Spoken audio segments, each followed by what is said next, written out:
بسم الله الرحمن الرحيم، السلام عليكم ورحمة الله وبركاته، أهلا بيكم في فيديو جديد. وفيديو النهارده إن شاء الله هيكون سريع، وهنتكلم عن فكرة غفران الذنوب. غفران الذنوب حاجة ربنا وعد بيها الناس كلها في قوله تعالى: إن الله يغفر الذنوب جميعًا، يعني كل الذنوب بتغفر، أيًا كان الذنب أيًا كان الذنب، أيًا كان حجمه، كبيرة، صغيرة، و. كلّه إن شاء الله بيُغفر بأمر من الله تعالى. طيب إزاي؟ وفي آية لسه مستوقفاني في سورة النساء الآية رقم 166. الآية بسم الله الرحمن الرحيم: إن الله لا يغفر أن يُشرك به، إن الله لا يغفر أن يُشرك به، ويغفر ما دون ذلك لمن يشاء، ومن يشرك بالله فقد ضل ضلالا بعيدا. يعني إيه أهو؟ إن الله لا يغفر أن يُشرك به. يعني إيه؟ يعني ربنا ما يغفرش، لا يغفر لمن يشرك به. أهو لو أنت قريتها ده من الوهلة الأولى اللي هو واحد أشرك بالله.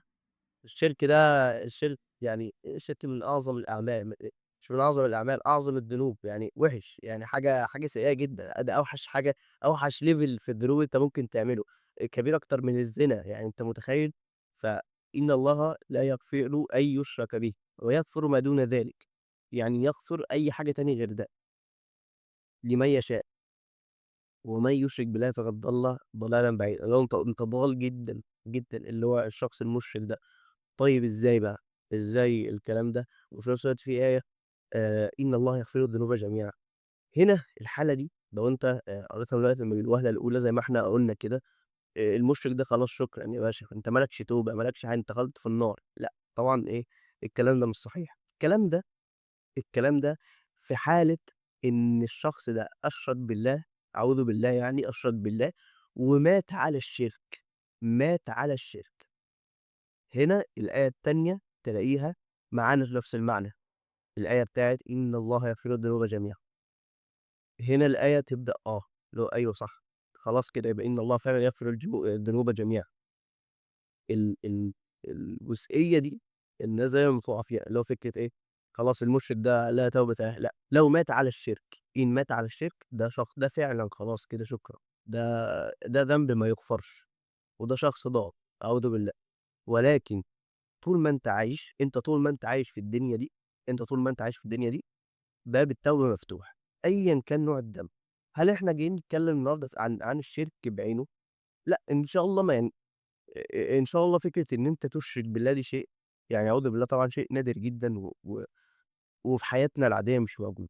اللي في حياتنا العادية موجود بقية أشكال الذنوب، تمام؟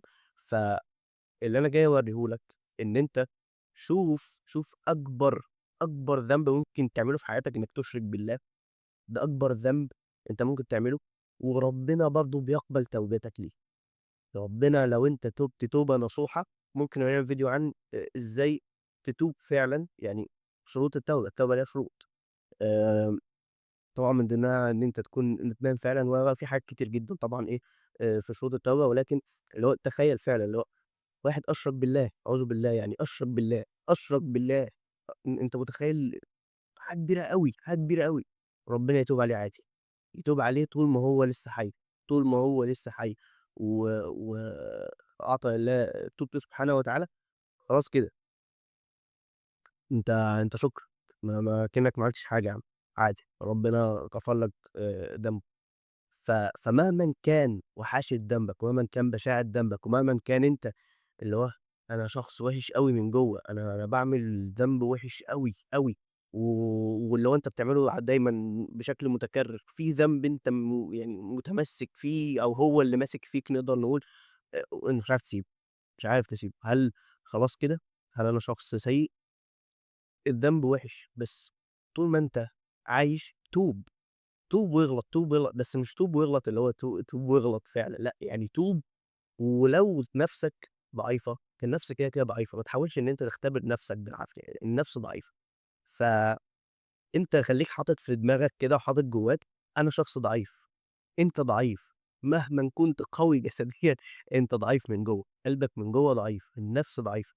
والنفس أمارة بالسوء دايمًا، فما تحاولش تحطها في اختبار يوقّعها في الغلط، هي هتقع في الغلط، هي وحشة، فاهم، هي كده الdefault بتاعها وحشة، فيعني ما تحاولش إن أنت تحطها في الحتة دي، وفي نفس الوقت لو وقعت في الدَّم ارجع وتوب، وارجع وتوب، وإحنا في شهر كمان رمضان، هي فرصة كمان إن إحنا إيه، نتغيّر للأحسن، فارجع وتوب وربنا إن شاء الله يتقبّل توبتك، وإن شاء الله ممكن نخلّي حتى الفيديو الجاي عن آآ التوبة النصوحة فعلًا، التوبة اللي ربنا يتقبّلها إن شاء الله، وما تنساش مهمًا كان ذنبك إن شاء الله ربنا هيغفره لك، أيًا كان، طول ما أنت حي في الدنيا دي دار الاختبار ده، ربنا إن شاء الله يقدر أو قادر على إن هو يغفر لك جميع ذنوبك مهمًا كانت، حتى إن كان أعوذ بالله الشرك بالله.